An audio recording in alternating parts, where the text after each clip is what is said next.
Dios los bendiga, queridos amigos y hermanos, los saludamos en el nombre de Jesús.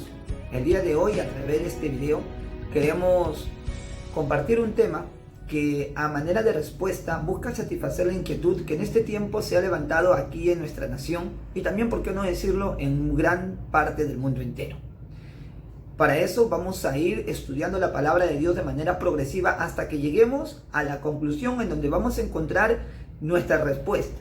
Así que por favor estén muy atentos, muy atentos, teniendo al alcance de su mano su Biblia, papel y lapicero para que ustedes puedan apuntar todo aquello que a ustedes le consideran importante y necesario apuntar. Queremos que este video sea de mucha bendición para muchas personas, tanto cristianos como no cristianos, y podamos comprender cómo debe ser el comportamiento del hombre hoy, en la actualidad, en la que nos encontramos viviendo tiempos complicados, tiempos muy difíciles, no solamente aquí en el Perú, sino en todas partes de este mundo, sabiendo de que estamos pasando por un tiempo de pandemia, un tiempo quizás de escasez económica, un tiempo donde sobreabundan muchos problemas, muchas necesidades que tanto hombres ricos y pobres están temiendo enfrentar. Así que por favor, muy atentos, no se distraigan, estén atentos con su papel y su lapicero para que puedan apuntar cada uno de los puntos que vamos a tratar a través de este video. El tema de hoy es teocracia o democracia. ¿Cómo debe ser nuestro comportamiento? Muy bien. En primer lugar, nosotros debemos entender de que desde el momento en el que el Señor creó al hombre, Él instaló una forma de vida para el ser humano. De tal manera de que el ser humano se pudiera desarrollar de acuerdo a como Dios quería que éste se desarrolle, que éste se desenvuelva en toda su vida. Como todos sabemos también, apareció el pecado que originó la caída del hombre, el distanciamiento del hombre de la presencia de Dios, ante un mandato que el Señor dio, pero que el hombre no pudo obedecer. Y eso perjudicó muchísimo el pensamiento, la actitud y el comportamiento del ser humano. Cuando decimos ser humano, evidentemente estamos hablando de hombre como mujer. Así que vamos a estudiar en la palabra de Dios estas dos palabras que hemos mencionado hace un momento, teocracia o democracia, y luego vamos a llegar a nuestra conclusión. En primer término, tenemos que ver los tiempos en los que Israel vivía en teocracia, y eso lo vamos a encontrar desde el libro de los Jueces hasta 1 de Samuel capítulo 7. El libro de los Jueces hasta 1 de Samuel capítulo 7. Para esto tenemos que también aprender y descubrir qué significa teocracia. ¿Qué es la teocracia? Teo significa Dios y cracia, forma de gobierno. Teo significa Dios y cracia, forma de gobierno. En otras palabras, en los tiempos de Israel, en los que estamos mencionando del libro de los Jueces hasta 1 de Samuel capítulo 7, el gobierno era de parte de Dios sobre su pueblo. Acordémonos de que el Señor levanta a un hombre, Abraham, para que a través de él se diera inicio a la nación hebrea, a los israelitas. Estos, tiempo más tarde, buscando refugio ante la escasez y la hambruna que se había levantado en los tiempos de Jacob, fueron guiados a Egipto para buscar el sustento necesario para sus vidas, porque si no, evidentemente, como sucedió con otras naciones, hubiesen muerto de hambre y hubiesen quizás perecido y desaparecido. A través de la mano de José, uno de los hijos de Jacob, de Israel, es como Israel, el pueblo hebreo, entra a Egipto y estuvo aproximadamente allí durante 450 a 500 años. En un principio, ellos contaban con el respaldo de Egipto. Eran bien tratados, pero poco después de que muriera el faraón de aquella época, que muriera José, los hebreos fueron convertidos en esclavos, en súbditos, sometidos a trabajos forzados muy crueles, muy duros. Pasados estos 450, 500 años, el Señor levanta un hombre, levanta a Moisés. Ante el clamor del pueblo que venía pidiéndole al Señor que lo pudiera liberar de la opresión en la que se encontraban, Dios levanta a Moisés. Tiempo más tarde, Moisés, por la mano poderosa del Señor, consigue que el faraón acceda a la petición de dejarlos ir. Cuando ellos atravesaron el Mar Rojo y estuvieron en el desierto, en una larga travesía que duró 40 años para llegar hacia la tierra prometida que el Señor le había anunciado a Abraham que iba a ser el lugar donde se iba a levantar y fortalecer la nación hebrea, en medio de ello, el Señor le da el decálogo de los mandamientos a Moisés. Dicen los que saben que era suficiente con 2 semanas a 3 semanas para poder transitar desde el Mar Rojo por el desierto hasta llegar a la tierra prometida en Canaán. Sin embargo, estuvieron dando vueltas durante 40 años. Hay una explicación teológica para eso, que en otro tiempo, en otro momento lo vamos a analizar y estudiar. La idea era que el pueblo pudiera regirse de acuerdo a los mandamientos del Señor, que pudiera ordenar su vida de acuerdo a los mandamientos del Señor, que pudiera desenvolverse de acuerdo a los mandamientos del Señor. En otras palabras, lo que el Señor estaba imponiendo era un gobierno directo de parte suya sobre su pueblo, a lo que se le conoce, como hemos visto hace un momento, como teocracia. Cuando ya llegamos al libro de los Jueces, después de que Josué, sucesor de Moisés, pudiera introducir al pueblo de Israel en la tierra prometida y poder conquistar esa tierra, porque acordémonos de que antes estaba habitada por naciones extranjeras, Dios levantaba en cada periodo de tiempo, en cierto periodo de tiempo, a un hombre que pudiera ser el líder, el caudillo del pueblo hebreo, siendo también quien guiara al pueblo hebreo en el desarrollo de su vida. Y tenemos muchos nombres muy conocidos: Otoniel, Sansón, etc. Algunos jueces que vivieron de manera correcta ante los ojos de Dios, y algunos, como Sansón, pues que cometieron muchos errores. El último de estos jueces fue Samuel. El último de esos jueces fue Samuel. Y hay una explicación que vamos a ver dentro de un momento del por qué fue el último juez. Hay una explicación que está en el libro de Primera de Samuel. Cuando el Señor instala esa forma de gobierno, de teocracia, sobre su pueblo, era Dios gobernando a su pueblo, y el pueblo obedecía a rajatabla, o bueno, según la idea del Señor. Tenía que obedecer todo lo que Él determinaba, todo lo que Él dictaba a través de sus siervos, a través de sus profetas, a través de aquel que Él había levantado para ser, por decirlo de alguna manera, esto dicho entre comillas, su representante ante su pueblo. Entonces el pueblo de Israel tenía que regirse. Pero es muy bien sabido también de que si algo caracterizó al pueblo de Israel era su desobediencia, su constante desacato al mandato y a la voz de Dios. Era algo que lamentablemente caracterizó al pueblo de Israel.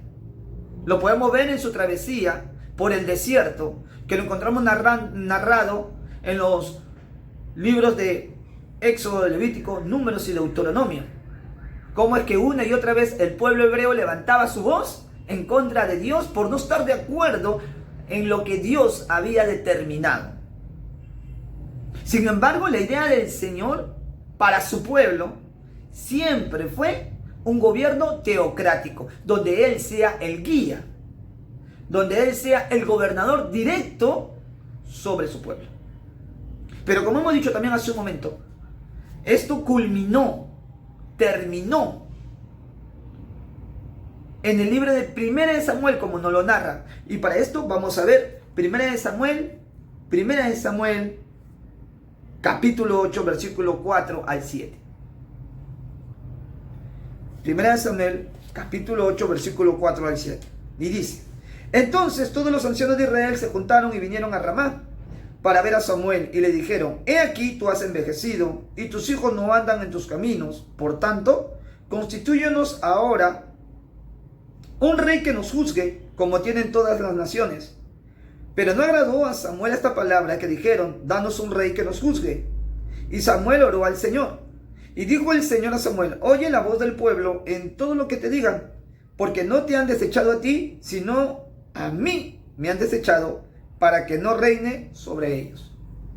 Esta acción que tienen los ancianos que van en busca de Samuel, el último juez levantado por Dios sobre su pueblo, es una acción muy ofensiva.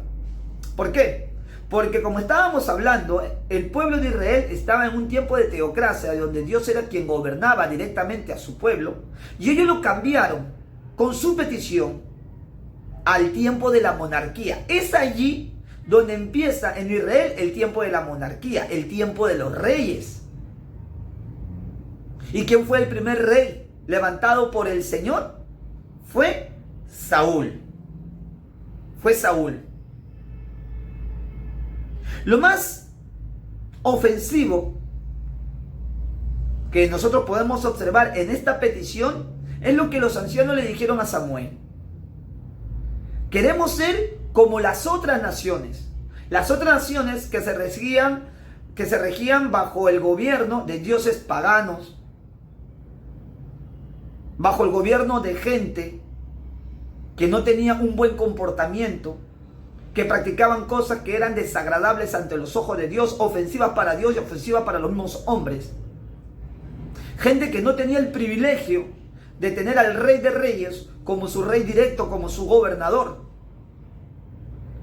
A esa gente los ancianos querían igualar al pueblo hebreo. Pero también hay una razón detrás, que no podemos dejar pasar por alto. Samuel fue el último juez levantado por Dios sobre su pueblo. Y Samuel tenía hijos, pero estos hijos suyos no vivían conforme a la voluntad de Dios y no seguían el ejemplo, el buen comportamiento de Samuel. Este ya estaba anciano, había envejecido. Y como era lógico, ya se tenía que ir viendo quién iba a ser sucesor. Sin embargo, los hijos de Samuel hacían las cosas de manera incorrecta ante los ojos de Dios. Lo más inteligente que pudieron haber hecho los ancianos en aquel momento era pedirle a Samuel que ore al Señor para que el Señor levante un nuevo líder, un nuevo juez, un nuevo caudillo. Pero ellos no hicieron eso, sino que se atrevieron a pedirle al Señor un rey para tener un gobierno semejante al de las otras naciones que no conocían al único y auténtico Dios, Rey de Reyes, Señor de Señores. Parece algo muy superficial lo que estamos viendo, pero en realidad no es así, es algo muy profundo. Veamos lo que nos dice el versículo 19 y 20, por favor, de este mismo capítulo. Dice: pero el pueblo no quiso oír la voz de Samuel y dijo: no, sino que habrá rey sobre nosotros, y nosotros seremos también como todas las naciones, y nuestro rey nos gobernará y saldrá delante de nosotros y hará nuestras guerras. Después de lo que hemos visto del versículo 4 al 7, Samuel habla con los ancianos y le dice todo lo malo que va a suceder si es que el pueblo de Israel es gobernado por un rey. Después de haber oído los ancianos, después de haber oído el pueblo, lo que Samuel estaba diciendo, ellos aún seguían empecinados en tener un rey como las otras naciones. Seguían empecinados a vivir de manera como lo hacían las otras naciones, que como hemos dicho también hace un momento, eran naciones paganas, con prácticas paganas, deshonestas delante de los ojos de Dios. El pueblo hebreo se estaba emparentando o emparejando o igualando con las otras naciones que no conocían al Señor. Estaban desechando al Señor. Esto evidentemente a Samuel dolió muchísimo, incomodó muchísimo, fastidió muchísimo, pero el Señor fue categórico en su respuesta cuando dijo: no te han desechado a ti, vamos a hacer lo que ellos piden, porque en realidad me han desechado a mí para que no sea yo rey sobre ellos. Y empezó el tiempo de la monarquía. Empezó el tiempo de la monarquía.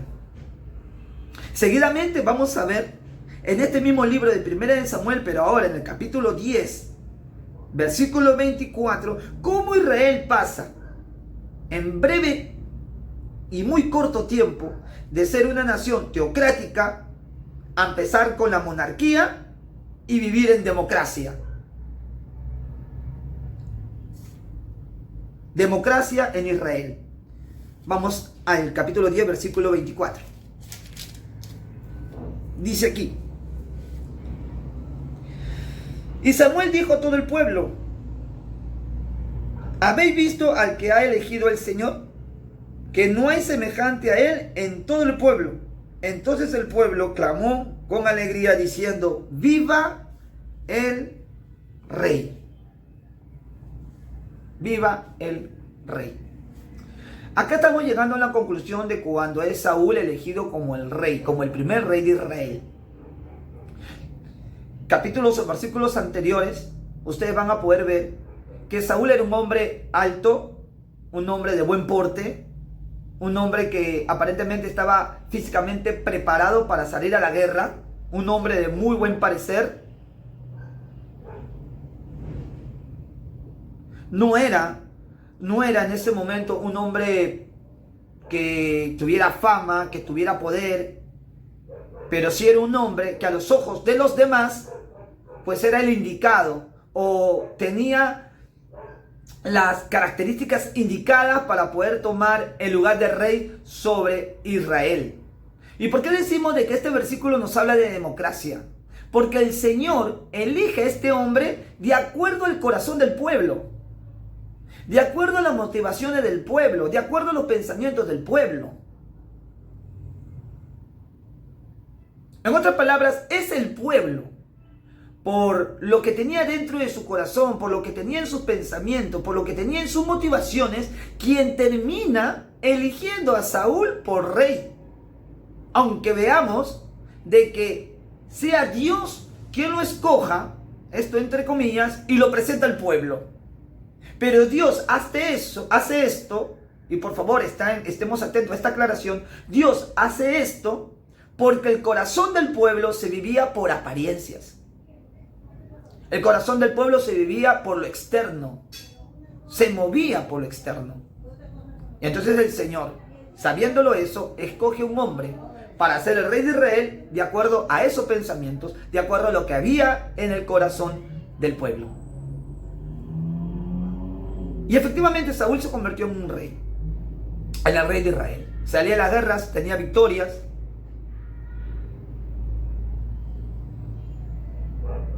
Hasta que llegó un momento en el que Saúl desobedeció al Señor. Cuando estaba en una guerra, Saúl tenía que esperar que viniera el profeta, porque Saúl quería consultar algo a Dios. Tenía que esperar que viniera el profeta para que el profeta presentara el holocausto y de esa manera tuviera comunicación con Dios, y luego el profeta le transmitiera a Saúl como rey de Israel lo que Dios le había comunicado. Sin embargo, él no quiso esperar, se adelantó a la llegada del profeta y presentó e hizo algo lo que a él no le correspondía, no estaba dentro de su trabajo realizar, motivo por el cual Dios lo terminó desechando. Dios lo terminó desechando del reinado, y Dios entonces decide de ese momento levantarse un hombre que fuera el sucesor de Saúl, quien fuera el nuevo rey de Israel. Samuel sufría mucho con lo que había pasado con Saúl. Samuel sufría bastante con lo que había pasado con Saúl, muchísimo. Hasta que llegó el momento en el que Dios le dice a Samuel: ¿hasta cuándo vas a llorar? ¿Hasta cuándo te vas a lamentar? ¿Hasta cuándo vas a sufrir? Ciertamente he desechado yo a Saúl por su desobediencia, por hacer lo que a él no le correspondía hacer, pero me he escogido un hombre que va a ser el sucesor de Saúl, que va a ser el rey de Israel, un hombre conforme a mi corazón. Y es donde aparece la historia, David. Veamos lo que dice 1 Samuel capítulo 16, versículo del 6 al 7. Dice así: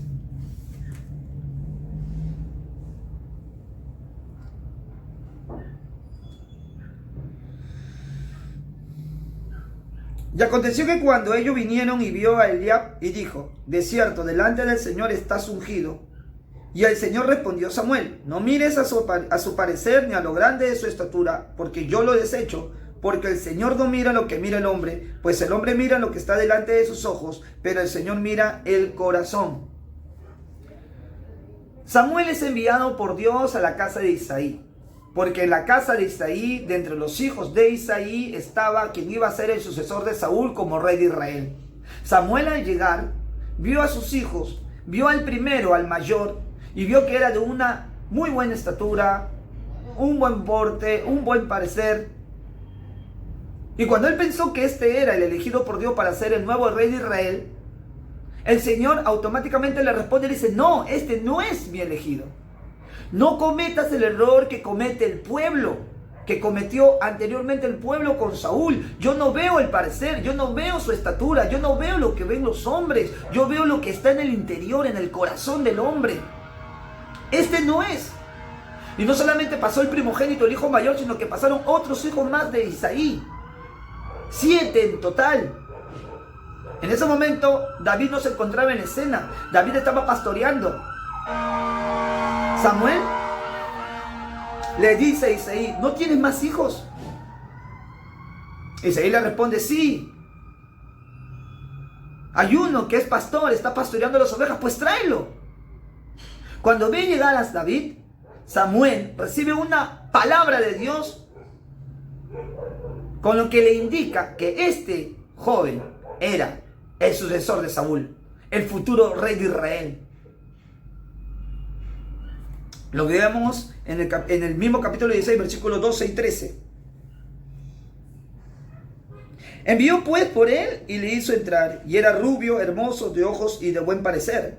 Entonces el Señor dijo: levántate y úngelo, porque este es. Y Samuel tomó el cuerno del aceite y lo ungió en medio de sus hermanos, y desde aquel día en adelante el Espíritu del Señor vino sobre David. Se levantó luego Samuel y se volvió a Ramá.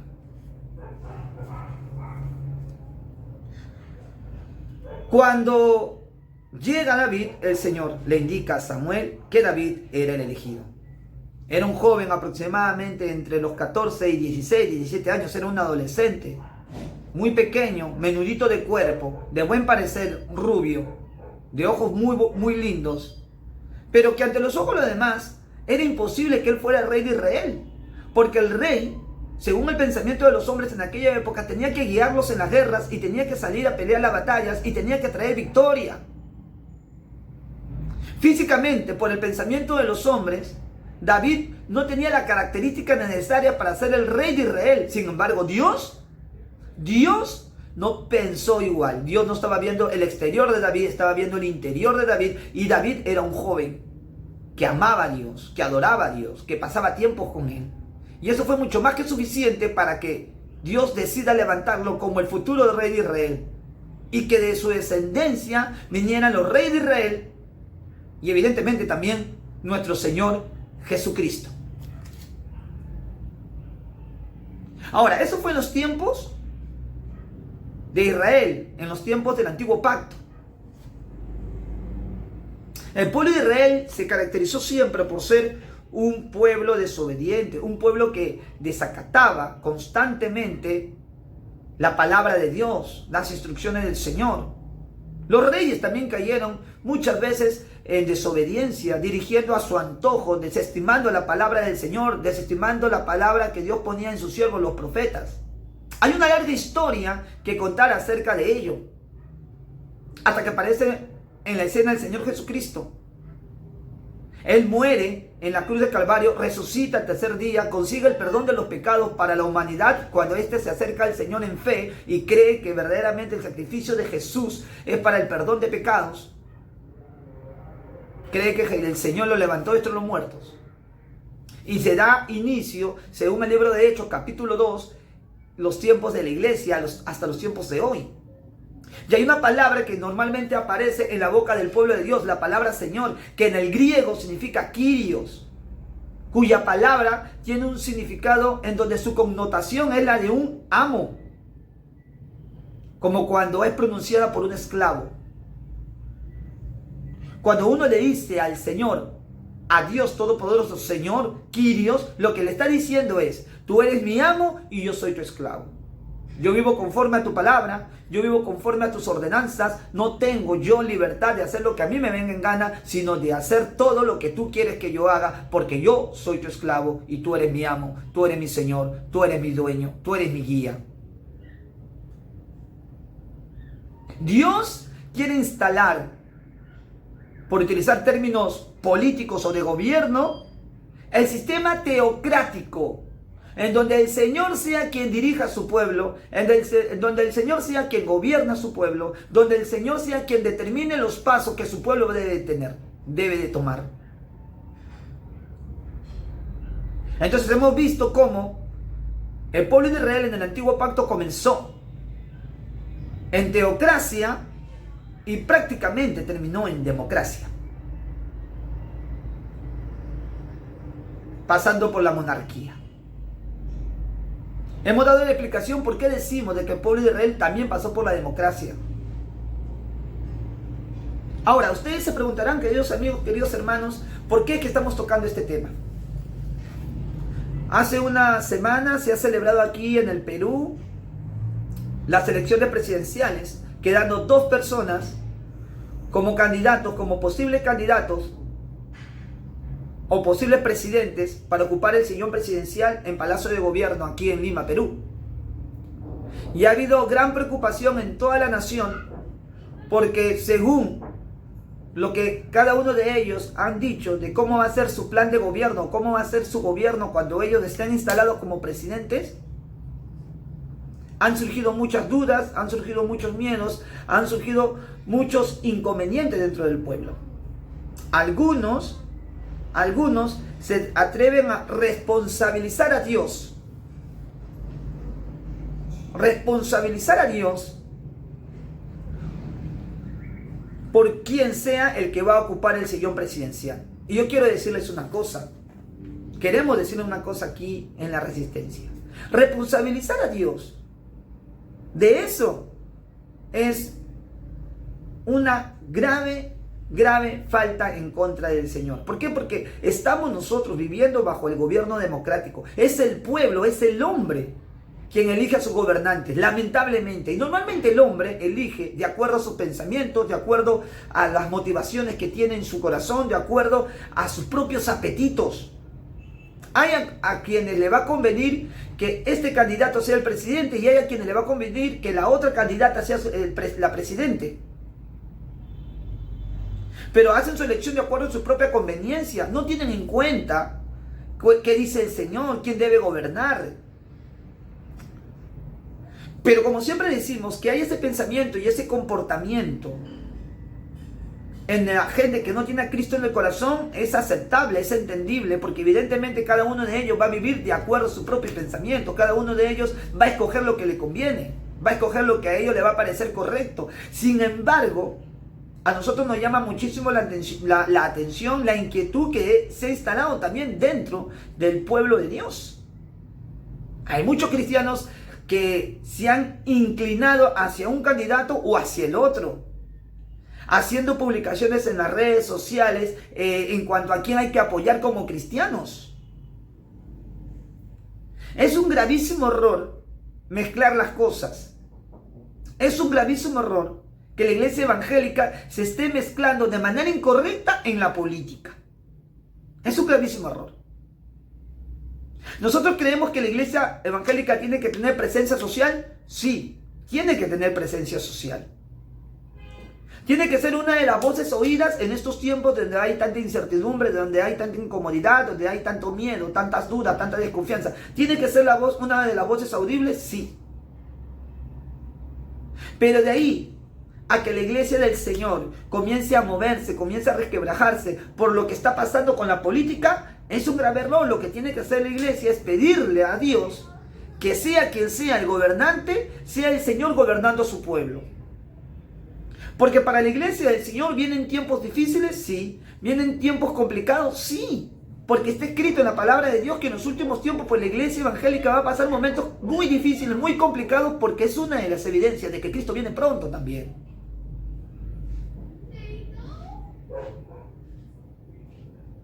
No podemos caer nosotros, queridos hermanos, en el mismo error en el que están cayendo la gente que no tiene a Cristo en el corazón. Sea quien sea el presidente de la República, si es uno o es el otro, la responsabilidad no va a recaer sobre el Señor, la responsabilidad va a recaer sobre el hombre mismo. El Señor nos da pauta para que nosotros podamos elegir. El Señor nos da consejo en su palabra para que nosotros podamos elegir. El Señor nos da entendimiento para que nosotros podamos elegir. Pero no, el Señor no nos fuerza, no nos obliga a elegir lo que Él quiere que elijamos.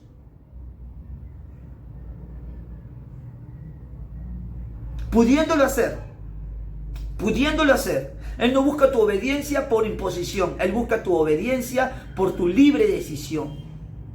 Porque tú admites que es lo mejor que puedes hacer cuando vives conforme a la voluntad de Dios.